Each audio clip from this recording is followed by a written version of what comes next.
Everybody. So let me start by thanking the organizers for giving me the opportunity to come back to Israel and give this talk. So unlike other talks in previous sessions, my talk is going to be theoretical and quite general. And in particular, what I'm going to, after some introduction about quantum simulations from a theoretical perspective, I'm going to tell you what is the simplest possible, simplest under quotation marks, system you can think of simulating with any platform, and which is a thermal state, actually. And then I'm going to discuss quite extensively how to probe it, and in particular, how to distinguish a thermal state, a pure thermal state, with all coherence and everything, and entanglement, from its true thermal counterpart, which is a mixed state when you couple a system to an external environment. Okay, so let us start this journey. Well, of course, quantum simulations are very important, not only with superconducting qubits. Nowadays, we use them all the time. I mean, theoreticians in particular, when they think about experiments, they don't think anymore about the details of some complicated material, but they write down Hamiltonians, and then they ask their friend experimentalists to figure out how to make it in the lab. And that is particularly true for cold atoms, where people were very successful to simulate Bose-Hubbard model, Liebling gases, Luttinger liquids, et cetera, et cetera. That was really crucial for the field of non-equilibrium quantum dynamics, in particular for thermally isolated systems that had an immense development in the past 20 years as a result of these simulations. More recently, people have been doing simulations with ion traps, and in particular with ion traps, you can simulate quite efficiently spin chains or spin systems with variable range interactions. That's important for quantum computations, but it's also important for simple questions about statistical mechanics of quantum systems. And then, of course, you have superconducting circuits, which are, if you want, the oldest system. And as we have seen yesterday, there is a great advance in how to manipulate these circuits. And using them, you can do many things nowadays. For example, you can simulate quantum Ising chains, you can simulate quantum glasses, et cetera, et cetera. Now, that is possible, I have to be honest, at the moment only with quantum annealers. What I'm showing you here is a recent experiment that was done using a D-wave machine, which I'm sure all of you know what it is. They essentially probe the physics of this Hamiltonian here, which is a quantum Ising chain. This Hamiltonian has the properties of having an Ising coupling that tends to orient all the spins in the z direction, and then a transverse field that is disordering the system. And it has a quantum phase transition when the transverse field is equal to this coupling here between a quantum paramagnetic phase for large transverse field and a ferromagnetic phase with broken symmetry for a small transverse field. Well, what they can do in this experiment is vary these two parameters, gamma and j, and in particular pass through, as a function of time, pass through the quantum critical point.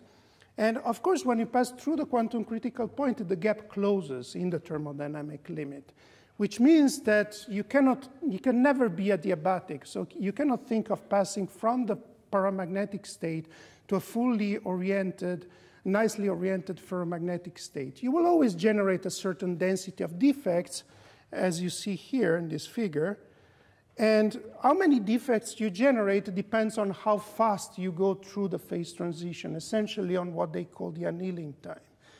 And it turns out that at least for short annealing times in this experiment, they see what was predicted by Kibble and Zurek using a general theory that applies also to classical phase transitions, that tells you that for this particular universality class, you should have a 1/√² behavior as a function of the annealing time for the kink density. And you see that this is exactly what was predicted theoretically, of course, for longer annealing times, you start seeing features of your particular experiment. In this paper that I cited before, they attribute the deviations from the Kibble-Zurek scaling to disorder. Now, if you want to be convinced of this, I invite you to read the experiment. It would take me too long to explain it, and I want to talk about something else. All right, so as any person who was educated by Russian physicists, the next question you ask when you know how to simulate stuff is, so what? So what can you do with this? And in particular, so what in principle the dream of using quantum simulations was to replace numerical experiments, as in the previous case. Of course, you can think of doing Kibble-Zurek or a classical computer, but you would have much less spins at your disposal, much less than 2,000. You can take large system sizes, have less errors, check various things. For example, if you would be able to simulate a Fermi-Hubbard model, you could check whether this is a good model for high-temperature superconductivity. Or you can do something a bit more fundamental. If you're able to simulate in a pure state something interesting, you can think of using it to do something. For example, to have some quantum engines that are fully coherent and that operate in the quantum limit. So at this point, I have to decide what to simulate and what to talk about. So when you start studying theoretical physics, they tell you that you have to be ambitious. So in this particular case, theoretical physicists were maximally ambitious. So one of the first things they started simulating were black holes, okay? Of course, black holes were the dream of simulating black holes has been ongoing for quite a while. People have been doing that hydrodynamically. It's just enough to have something that has something like an event horizon and some hydrodynamic wave similar to Hawking radiation emerging from it. But quite recently, Alexei Kitaev, who was not satisfied by this type of simulations and wanted something more quantum, asked the question of what is really a black hole? How do we really simulate a black hole? Now, from a quantum perspective, a black hole is a system that is maximally chaotic. When you put any information, it's immediately, very fastly scrambled over all the degrees of freedom of the black hole. And then what is important is that the radiation that emerges from the black hole, that you can think of it as a probe of what is going on there, is thermal. Has just you can see it, a thermal radiation with some given temperature that is dependent on the event horizon. So the question Kitaev asked is written up here. How do we tell that if we put a black hole in a box, imagine, how do we tell it's a black hole and not some piece of junk, some piece of thermal junk? Now, in order to answer this question, we have to formalize in a certain way what I just said. So imagine that we take a general system, a general quantum system that is in a pure state, and then we say the following. If you look at this system with local measurements, you would see it thermal. So this is the analog of the Hawking radiation. If you look at correlation functions, you would also see it thermal. You would see in particular the fluctuation-dissipation relation between the symmetrized correlator and the imaginary part of the response function of any local operator. So how do you tell that this is a pure state and it's not a thermal state? Well, the answer Kitaev gave is, let's try to compute this strange object, which is called an out-of-time order correlation function. It's essentially a fourth-order correlation with some very strange ordering of operators, which is inconsistent in time, right? It's a square commutator of two operators. And so why, yes? What power appears on the commutator? It's a square, so this is 2. So this is 2, okay? Okay. All right, so let me explain in my own way why this correlation function gives you information about being pure or thermal. So imagine we did an experiment some time ago, a numerical experiment. We took a quantum Ising chain, which is an integrable system, right? We made it chaotic by just adding a longitudinal field. So that breaks integrability and makes the system chaotic, satisfies random metric statistics. And then we look at that correlation function, the Kitaev correlation function for this operator, which is just a local magnetization. And what you see here are two figures, two calculations that are done with two different system sizes, 18 spins and 14 spins. The gray and black lines are the time evolution of the pure system. You start with all spins oriented in the z direction, and then you just crank up a transverse field and let it evolve in time. And the other one, the two colored ones, are the ones that, in a loose sense, are computed in a thermal state, in an uncorrelated thermal state. I will explain later on what I mean by this. Well, it turns out that at long times, they are essentially the same, you see? But the transient at short times is completely different. And that's exactly what Kitaev predicted. That if you compute, I mean, what the idea that he had, the intuition, conjecture, that if you compute these correlation functions, at intermediate times, you would see a difference between a thermal junk and a pure state, the black hole. And in particular, can you be more specific in what sense they are different? well, you see look at the black line and the red line. So, okay, I will explain you later on what is different. I have another slide about this. So you will see the answer to your question in a second. But, so let me continue for a minute. So the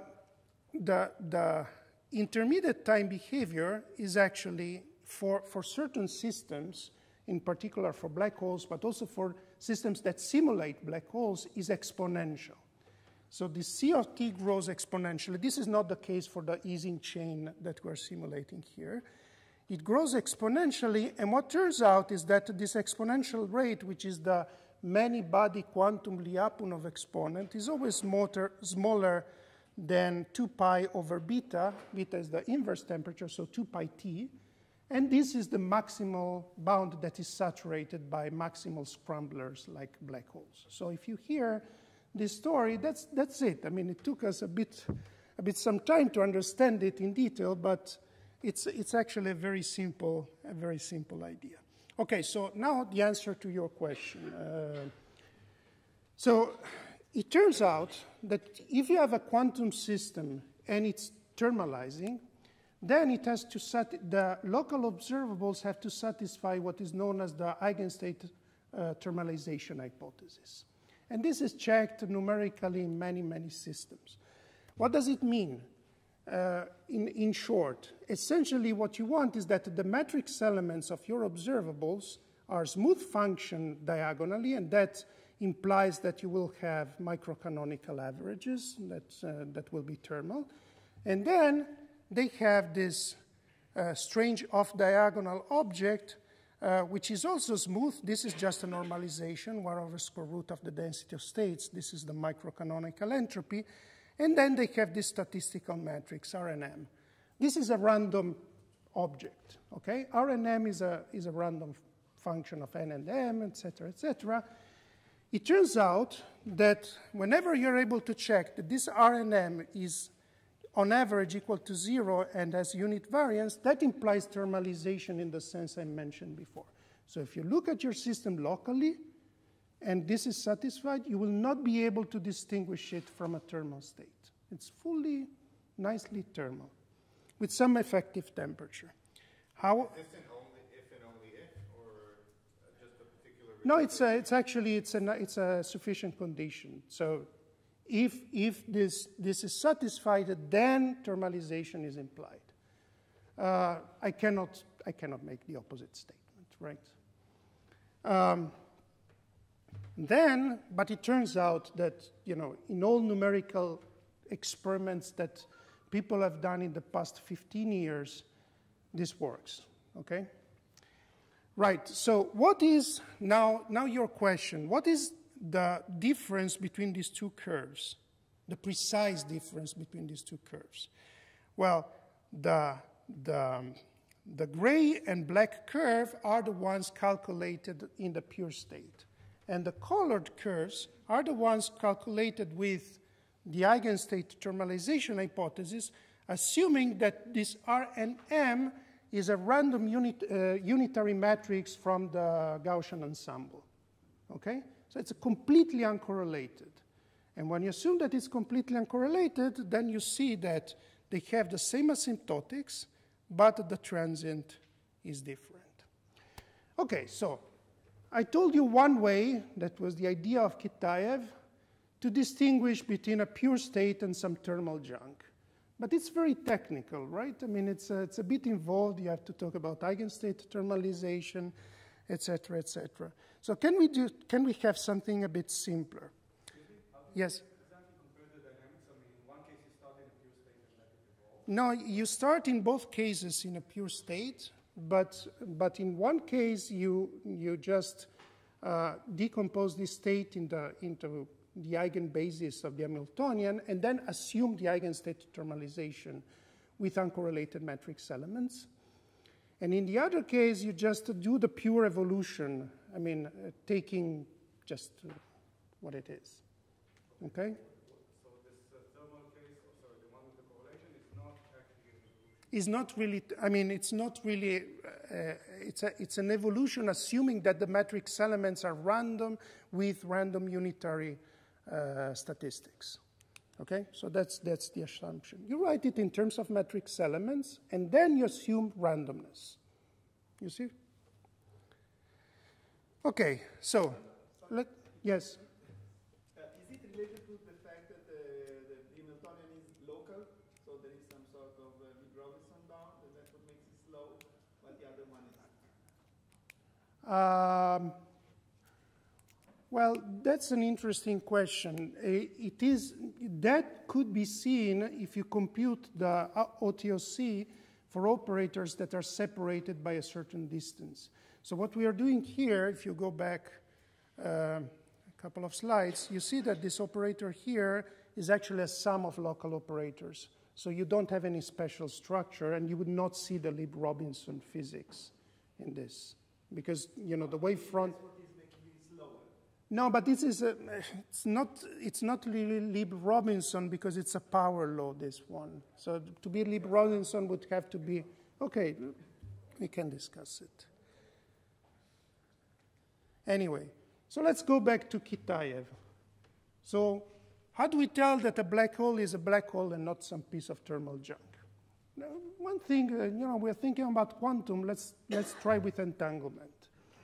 Unfortunately, the simplest thing you can think of, which is von Neumann entropy, right, bipartite entanglement, doesn't work. And the reason is that if you take an interval of your system and compute the von Neumann entropy of this interval with respect to the rest, it turns out to scale with the volume of the subsystem exactly as, and it's exactly like the thermal, the thermodynamic entropy of this subsystem in the corresponding thermal ensemble. So you cannot distinguish the two from bipartite entanglement.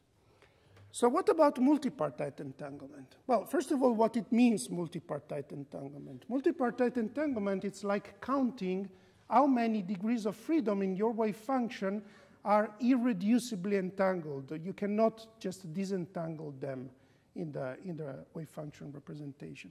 For example, if I take this state, which has a name, is called the GHZ, it's an entangled state. It's an n-entangled state in the sense that you have n degrees of freedom that are irreducibly entangled. Now, how do I tell experimentally? Well, they're experimentalists. So how do I tell experimentally how many parties are entangled?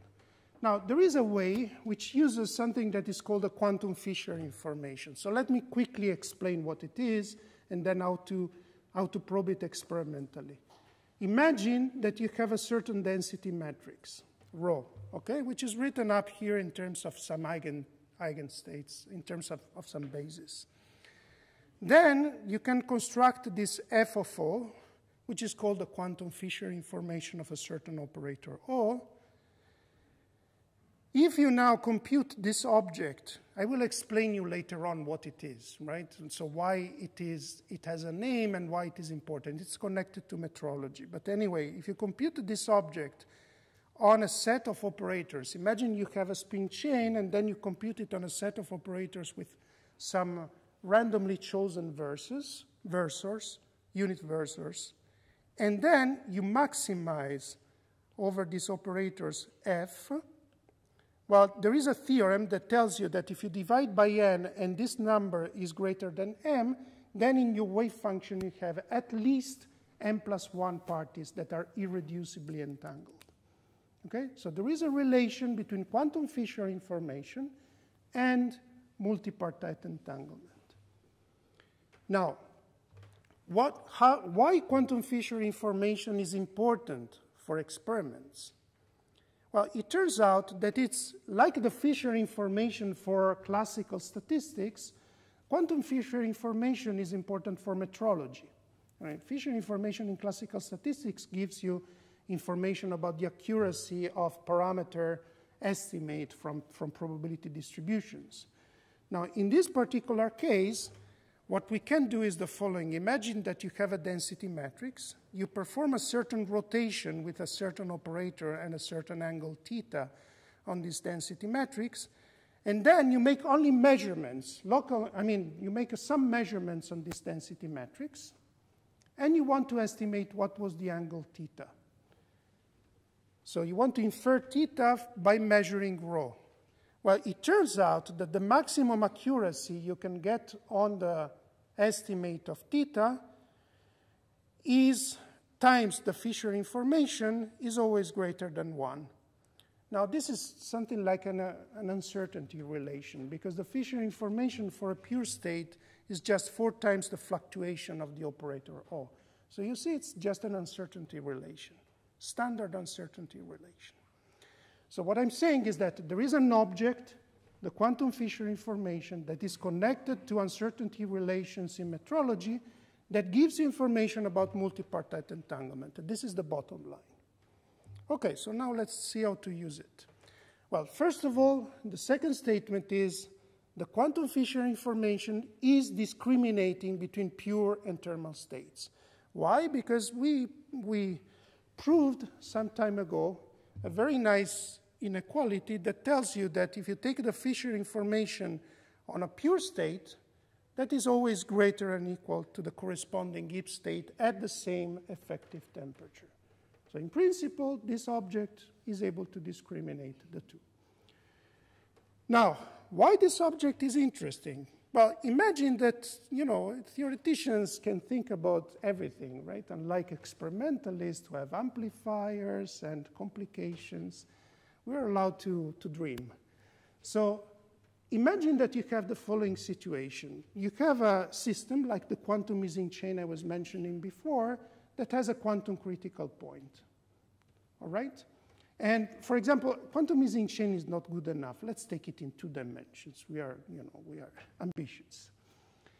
In this way, if we would be able to increase the effective temperature of our system, maintaining it pure, right? So go to a thermal state at finite effective temperature that is pure, we would be moving in the phase diagram of this system vertically, this way.